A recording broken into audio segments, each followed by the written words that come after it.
Tak jo, konečně jsme se dočkali, máme tady další update do Counter-Strikeu, tentokrát Pick M Challenge, craftění suvenýrů, konec sticker kapsulí a celkově otevírání kapsulí s podpisama a spoustu dalšího. V dnešním videjku vám zase klasicky vysvětlím všechny novinky, všechny spekulace a všechno, co potřebujete vědět o tomhle updateu. Budu rád, když hodíte palec nahoru, pokud jste tady nový, odběr se zvonečkem, no a nezapomeňte, že soutěžíme o spoustu skinů u mě na Kiku, kde každý den streamuju, kick.com/VarmyLP, první odkaz dole v popisu, můžete tam dorazit a zasoutěžit si o jeden z tady těch skinů. Jako první, kde se musíme podívat, tak je samozřejmě obchod, kde určitě jste všichni čekali, že budou novinky v Armory, ale musím vás zklamat a i mě to zklamalo. Už asi měsíc tady máme Last Chance na Sports and Field a na kolekci Train a taky na samolepky Sugarface a na samolepky Elemental Craft, takže bohužel na další Armory update si pravděpodobně budeme muset počkat minimálně ještě do příštího týdne. Na co už čekat nemusíme, tak je nový Pick M a nový shop s nálepkama plus craftění suvenýrů. No a teď si jdeme vysvětlit, jak tohle to všechno funguje. Jako první, tak klasicky, jak už vždycky všichni znáte, si můžete koupit vstupenku na typování Challenge Pick M. No a když si ji koupíte, tak můžete teda typovat první fázi, druhou fázi a třetí fázi a samozřejmě playoff toho turnaje. Když si koupíte tu základní vstupenku, tak vlastně máte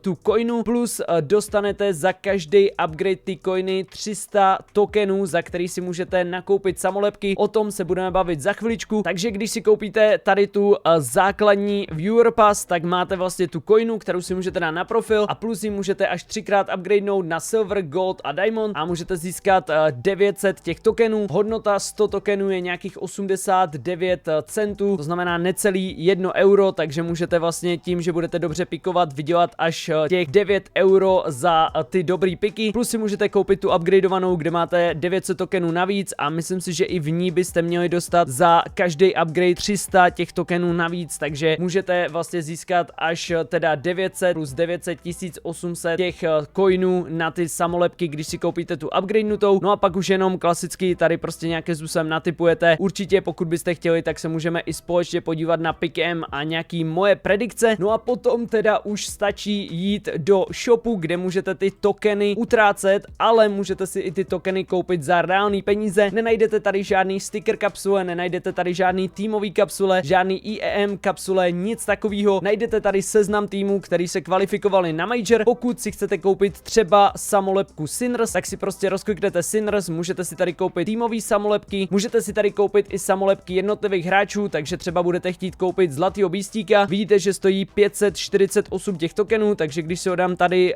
do shopping cartu, tak potom si můžu koupit třeba 5x Sinners a jednoho zlatýho beastíka za 6,13 euro. Máme to tak, že 100 těch tokenů stojí 0,89 euro. Když se podíváme tady na ty, které jsou nejvíc trendy, tak samozřejmě to je klasicky Zaivu, je to Dong, je to Monesy, takový ty nejoblíbenější hráči, plus třeba tady ta samolepka, protože vypadá fakt brutálně. No a kdybyste si chtěli třeba koupit zlatýho Donga, tak když si ho dáte tady Donka do shopping cartu, tak ta zlatá nálepka stojí krásných 1094 euro, takže hodně štěstí, kdo si chcete koupit zlatýho Donka. No a ty ceny těch nálepek tak se budou snižovat a zvyšovat podle poptávky, to znamená, když hodně lidí budou nakupovat třeba Sinners nálepky, tak ta cena půjde nahoru, když je nebudou nakupovat, tak ta cena půjde dolů. Samozřejmě, když se ta cena změní do 24 hodin, když vy nakoupíte tu samolepku o víc než 25 těch tokenů, tak ten rozdíl by vám měli vrátit a můžete si za to koupit nějakou další samolepku. Takže třeba když si koupíte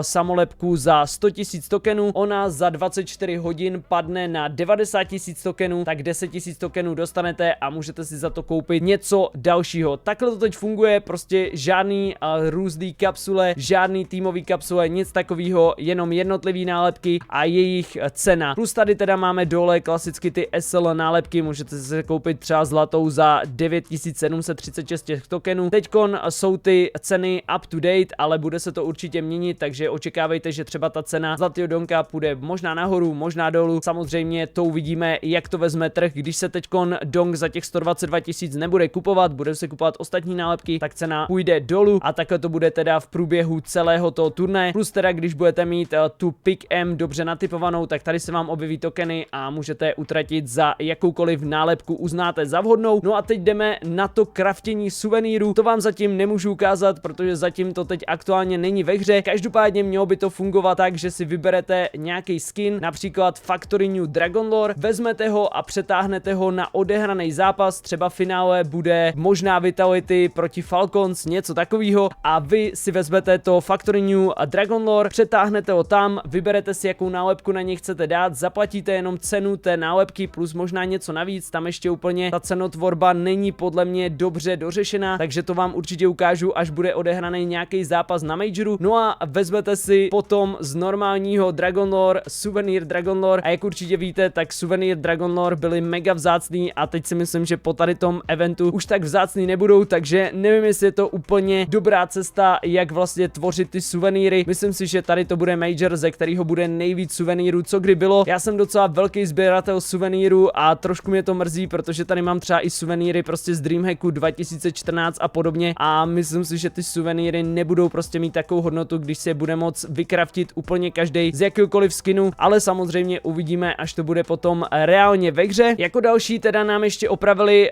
nějaký věci, co se týká UI, a plus teda samozřejmě nějaký bugy, jako třeba Spectator in Flash Amount, to znamená, že ten flash vás bude víc flashovat. Když se tady potom podíváme na Q&A tady toho celého updateu, tak tady shop už jsme si ukazovali, tady je to craftění suvenýrů, tady vlastně můžete vzít jakoukoliv suvenýr nebo kvality normál, takže i normální zbraň ze show inventáře, dát si jakýkoliv meč, který je odehraný, a jednoho hráče z toho zápasu, potom získáte zpátky tu zbraň v suvenýr kvality se zlatým týmovým logem, autografem a s map stickerkou, ale nevím, jestli za to budete muset teda něco zaplatit, nebo jak to přesně bude fungovat, ale pravděpodobně budete muset zaplatit tu cenu těch nálepek, těch tokenech. 50% toho, co budete vlastně dávat do těch stickerek a do těch Pick M challenge, tak dostanou týmy, no a bude se to rozdělovat podle VRS bodů před tím turnajem, to znamená třeba Sinners, tak jsou teď 28, takže dostanou méně procent než třeba Tyloo, nebo než třeba Feisty tam nejsou teďkon, ale než třeba Furie, nebo prostě ty další týmy, takže to si myslím, že není úplně moc dobrá zpráva pro Sinners, ale uvidíme, jak to ještě bude rozdělený. No a potom turnaji tak dostane 5% těch nálepek, nebo z celkový té ceny, co vydělají ty nálepky, z těch 50% Tournament Organizer, a potom to bude rozdělený podle toho, jak se ty týmy umístí v tom turnaji. To je jenom jako, jak se budou rozdělovat peníze právě z těch nálepek, protože víte, že pro ty hráče i pro ty týmy jsou to fakt velký peníze. Uvidíme teda ještě, jak to bude s těma suvenýrama, každopádně tím, že už teď nejsou žádný suvenýr package, žádný suvenýr nálepky, nic takového, tak teďkon samozřejmě tady ty package všechny trošku vystoupaly. Vidíte, že třeba tady ten suvenýr package, který jsem otevřel z Austinu 2025 Mirage, tak stoupnu jenom za ten jeden den z nějakých 3,4 eura na 4,33, protože ani tady ty suvenýr package už nebudou vůbec v tady tom Majoru. Jediný prostě, co budeme mít, tak je craftění suvenýru, plus teda to, že si budeme moct kupovat ty nálepky za ty tokeny, a plus samozřejmě klasickou Pick M Challenge. To je tak nějak všechno z tady toho updateu. Doufám, že jsem vám to vysvětlil dostatečně. Pokud ne, tak určitě se ptejte do komentářů, nebo se přijďte zeptat na Kick. Rád vám se vším pomůžu, rád vám všechno vysvětlím. Budu rád, když hodíte palec nahoru, nezapomeňte odběr, nezapomeňte zvoneček, a vidíme se u dalšího videjka nebo na Kiku. Čus!